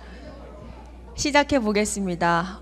정말 열정적인 토론을 펼치시는 모습 정말 감동적이었습니다. 수고 많으셨고요. 지금부터는 안내드린 대로 모든 별 발표를 시작하도록 하겠습니다. 오늘 교육의 가장 하이라이트가 될 텐데요. 이렇게 토론을 통해서 얻은 것들 발표하신 후에는 종합 토론 시간을 가지면서 오늘 이 시간 마무리해 보도록 할 텐데요. 자, 그러면 바로 좀 시작해 보겠습니다. 교수님, 오늘 어떻게 좀 진행을 해 볼까요? 예, 지금 이제 모든 별로 그동안 1시간 가량 얘기하신 것들이 있을 텐데요. 모든 활동을 어떻게 하셨는지 그리고 또 오늘 새로 얻은 통찰이 뭔지 이렇게 얘기해 주시면 될 것 같고 여러분 편하게 간략하게 공유하는 시간 가지면 좋을 것 같습니다. 자, 그럼 발표 순서를 좀 정해야 하는데 어느 모둠부터 발표를 하면 좋을까요? 예, 네. 좋습니다. 예. 우선은 먼저 들어주신 4번 조부터 발표를 하도록 할 텐데요. 어디서 하시겠습니까? 자리에서 하시겠습니까? 네, 그럼 앞으로 나와 주십시오. 안녕하십니까? 잘들 들리시나요? 예. 사조의 발표를 맡은 박용진입니다. 안녕하십니까? 저희 조는 총 7명이서 열띤 토론을 펼쳤는데요. 무엇보다도 다양한 관점으로 문제를 바라보고 깊이를 더할 수 있는 방법에 대해서 나눌 수 있는 정말 귀중한 소통의 장이었고요. 그리고 무엇보다도 과정 중심보다는 결과 중심으로 이 공론장이 진행이 돼야 되겠다는 그 점에 주안점을 두고 토론을 했습니다. 먼저 질문입니다.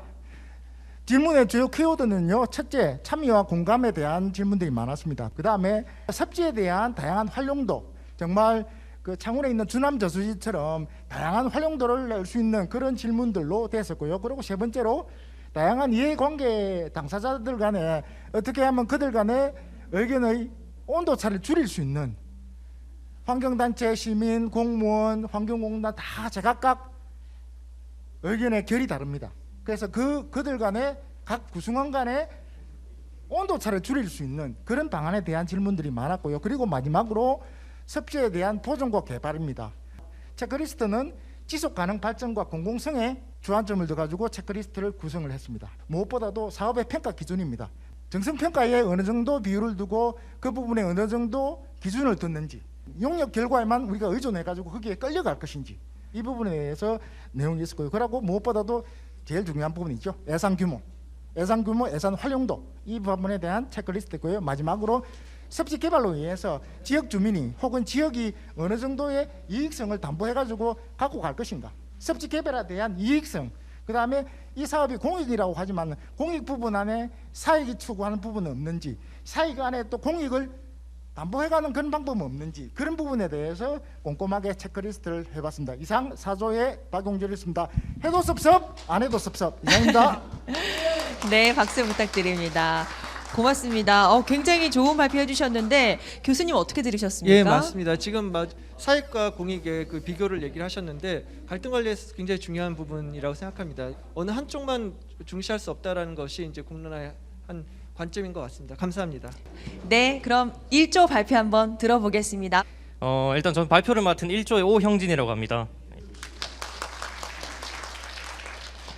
저희는 갈등 사례를 대조대교 조성 방안이라는 가상 사례를 설정을 했는데요. 타운홀 미팅 방식으로 해서 찬성 반대에 대한 의견을 좀 다른 방식으로 질문을 바꿔가지고 서로 토론을 했었습니다. 그냥 단순한 찬성이라기보다는 뭐 주민 편의를 이제 주민 교통에 대한 편의를 어떻게 좀 더 효율 있게 할 수 있을까? 아니면 통행 인구가 증가하고 교통량이 증가하는데 뭐 통행 불편을 해소할 방법은 없을까?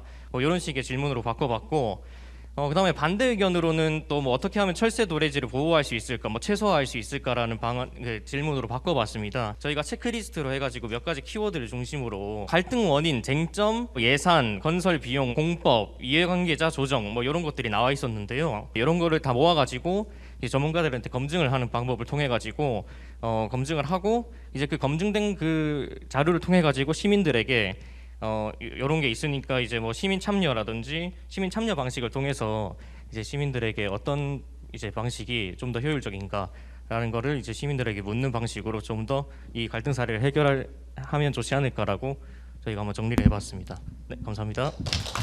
예, 사실 갈등 관리하다 보면은 어느 하나가 정답이 있는 게 아니라 다양하게 있을 수 있다라는 관점이 되게 중요한 것 같고요. 그걸 잘 아주 보여주신 것 같습니다. 고맙습니다. 네, 다시 한번 박수 주십시오. 자, 1조의 발표부터 들어봤고요. 네, 우리 2조 발표 함께 하겠습니다. 네. 자, 우리 2조 화이팅! 자, 저희들 그 오늘 주제는 습지 보호 지정입니다. 습지 보호 지정. 우리가 이 안을 하다 보니까 세 가지 안이 나왔거든요. 첫째는 습지 지정 시 주민들이 받을 수 있는 혜택은 무엇일까라는 의견하고, 두 번째는 습지 조성 시에 생활 환경에 미치는 영향. 이제 세 번째는 그러면 이 습지를 활용해가 지역 특성화 방안이 가능한지, 이런 게 나왔습니다. 타운 미팅 행으로 해가지고 이제 토론을 해가지고 체크리스트까지 점검을 해봤습니다. 각 단별로. 또 여기서 우리가 공통사항이 나왔는데 쟁점 사항이 보면은 투자 활성화 방안이 습지 조성 계획과 충돌하지 않을까 하는 문제하고, 두 번째는 특성화 방안의 적용 타당성, 그 다음에 이해관계의 충돌이 우려가 되지 않을까 하는 이는 나왔습니다. 저희 조 같은 경우에는 그 질문을 3개로 나눈 다음에 첫 번째 습지 지정 시 주민들이 받을 수 있는 혜택은 무엇일까는 의견을 받는 겁니다. 그래서 그 공통적으로 타운홀 미팅 방법을 통해서 주민들의 의견을 많이 받는 그런 식으로 해가지고 공통적인 주제를 파악했고요. 두 번째 같은 경우 습지 조성 시 생활환경에 미치는 영향은 문제점 파악입니다. 그래서 문제점을 파악하기 위해서 또 공통적인 사항들로 체크리스트를 구성했고요. 그다음에 세 번째는 습지를 활용한 지역 특성화 방안은 실행 방안입니다. 그래서 이렇게 해서 저희는 의견, 문제점 제시, 그다음에 실행 방안 이렇게 해서 문제점을 도출했습니다.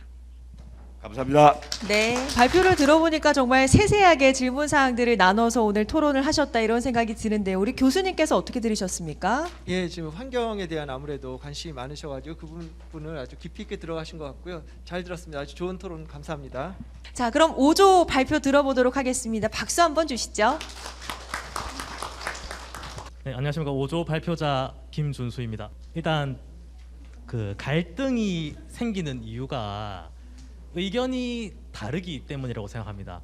저희 조는 찬성 측과 반대 측 입장을 한 개씩 질문을 해보고, 세 번째로는 우리가 한번 같이 고민해봐야 될 문제에 대해서 한번 적어봤는데요. 먼저 반대 측 입장. 만약에 습지를 지정한다고 했을 때 인근 지역 주민이 받는 경제적 혹은 환경적 피해에 대해서 어떤 보상 대책이 있는가에 대한 질문을 해봤습니다. 뭐 체크리스트라고 할 수도 있고, 질문에 대한 세부 질문이라고 할 수도 있는데요. 이 습지의 생태 보존적 가치에 대해서 질문해주신 분도 있었고요. 이 집단 분쟁 표출 가능성이 있는지, 기관장의 해결 의지는 어느 정도인지에 대해서 질문이 나왔습니다. 그리고 두 번째로 찬성 측 입장이죠.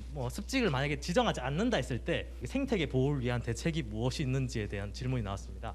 그리고 마지막으로 우리가 한번 같이 생각해봤으면 좋겠다는 질문으로, 지금 기후 온난화나 이렇게 급격한 환경 변화가 있는데 이에 따른 습지 환경 자체가 변화가 되면 어떻게 할 것인지, 지금은 습지인데 10년 뒤에도 이게 습지인지, 만약 습지가 바뀌게 되면은 이때는 어떻게 할 것인지에 대한 질문이 나왔거든요.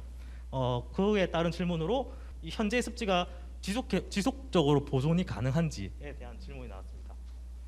저희는 뭐 짧은 시간 동안 토론을 많이 했는데 이런 식으로 질문을 구성해봤습니다. 감사합니다. 네, 잘 들었습니다. 상반된 어떤 질문들을 통해서 각각 좀 하나씩 답을 구해가는 그런 과정을 좀 토론하신 것 같습니다. 잘 들었습니다. 교수님 어떻게 들으셨습니까? 예, 진짜 그 만약이라는 질문을 넣는 게 좀 좋았던 것 같고요. 우리가 그러게요. 사실 많은 문제들에 있어서 만약이라는 것을 넣으면 훨씬 자유롭게 또 토론할 수 있는 그런 측면이 있거든요. 그래서 그런 부분 여러분들이 앞으로도 추후에 기회 있으시면 적극 활용하셨으면 좋겠습니다. 고맙습니다. 네, 6조 발표 들어보겠습니다. 박수 부탁드립니다. 반갑습니다. 6조 이상현 주무관이라고 합니다. 저희 조에서는 저희 부산시에서 뭐 자주 접할 수 있는 실생활적인 갈등 사례에 대해서 이야기를 해보자라는 의견이 나왔습니다. 그래서 지하철 공사로 인해 가지고 어떤 불편 사항이 있을까에 대해 가지고 이야기를 한번 나눠봤습니다. 첫 번째는 지하철 공사를 하게 되면은 그 구간에서 교통 체증이 발생하게 됩니다. 교통 불편을 어떻게 해결할 것인가 이런 질문을 던져보았습니다. 그리고 만약 지역 주민분들의 의견을 반영하기 위해서 출입구를 변경하게 된다면은 뭐 추가로 수반되는 예산 문제는 어떻게 해결할 것이냐 이런 질문도 나왔습니다. 주민분들께서 우려사항 중에 하나가 안전 문제였습니다. 이러한 질문에 대해서 어떤 해결책을 찾을 수 있을까에 대한 이야기도 나눠보았습니다. 먼저 저희가 직접 그 현장에 가보지 않으면은 모를 수 있는 문제점이 있었기 때문에 좀 현장 행정이 필요하다라는 의견이 있으셨고요. 그리고 주민분들의 불편함을 해결하기 위해서 주민 편의 시설을 설치를 좀 해야 된다라는 말씀도 있으셨습니다. 그리고 지금 현재 부산시 같은 경우에도 이미 많은 지하철 건설 사례가 있었기 때문에 그 지하철 건설 사례에서 공기가 대략적으로 어느 정도 걸렸고 어떤 부분에서 불편함이 있었고 그런 갈등 사안을 해결하기 위해서 행정을 어떻게 했다라는 데 대한 주민들에 대한 설명회가 좀 많았으면 좋겠다 이런 의견이 있었고요.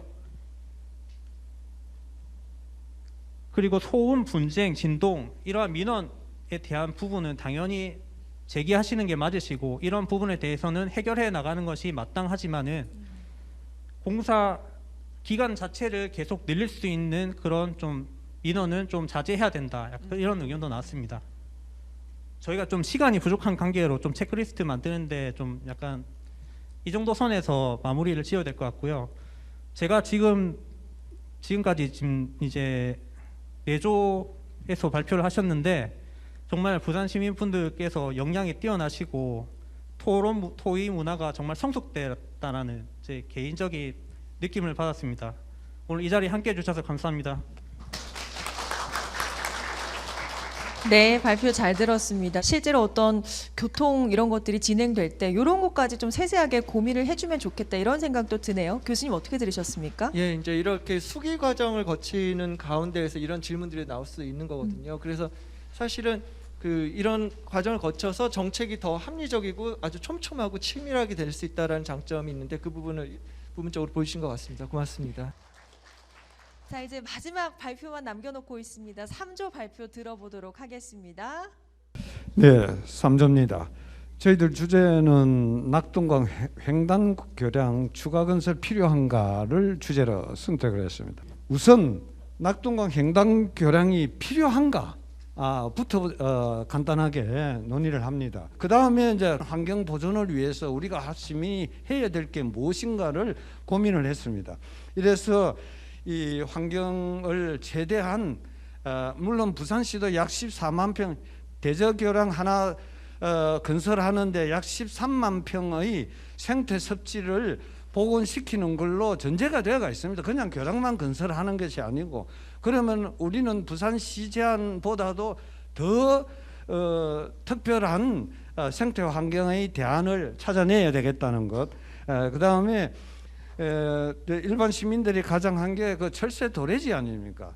이 철새 보호를 위해서 우리 시민들이 우리 도시 문화권에 생활권에 있는 철새 보존을 어떻게 할 것인가는 평소에 항상 관심을 가지면 낙동강 교량이 아니더라도 항상 관심을 갖지 않으면 안 된다는 거다고. 그다음 결론적으로 사실은 이런 짧은 시간에 이런 자리에서 바로 공론화한다는 건 너무나 불가능해서 기본적인 자료는 비주얼이 나타나서 도민을 보면서 논의를 해야 되는데 갑자기 주제가 잡혀가지고 여러분께도 더 좀 자세한 말씀을 못 드리는 안타까움이 있습니다. 저희 3조 의견은 마치겠습니다. 네, 교수님 어떻게 들으셨습니까? 예, 여러분 진짜 그 모든별로 활동에 들어가기 전에 사실은 제가 드렸었던 그 제안은 동일했어요. 그렇죠? 저는 동일한 제안을 6개 모둠에 드렸는데 네, 결과 지금 보셨다시피 다 다르죠. 맞아요, 예, 맞아요. 이게 어떻게 보면은 그 재미있는 점이고 이렇게 다 다르지만 이거 하나하나가 다 잘 뭉쳐지면 여기에서 좀 균형 잡힌 그런 게 나올 수도 있다라는 거를 우리가 생각하게 되는 것 같습니다. 그래서 어느 한 개인의 의견보다는 사실은 이렇게 같이 모여가지고 집단으로 지성을 발휘할 때 좀 더 폭넓게 검토할 수 있게 됐고 다양한 각도에서 사안을 바라볼 수 있다는 것을 잘 보여준 시간 아니었나 싶습니다. 네, 수고 많으셨습니다. 정말 오늘 이 시간 함께 해보니까요. 정말 수준 높은 강의, 또 수준 높은 토론, 또 발표까지 정말 대단한 시간이었습니다. 여러분 박수 치면서 오늘 이 시간 마무리하겠습니다. 수고 많으셨습니다. 예, 수고 많으셨습니다.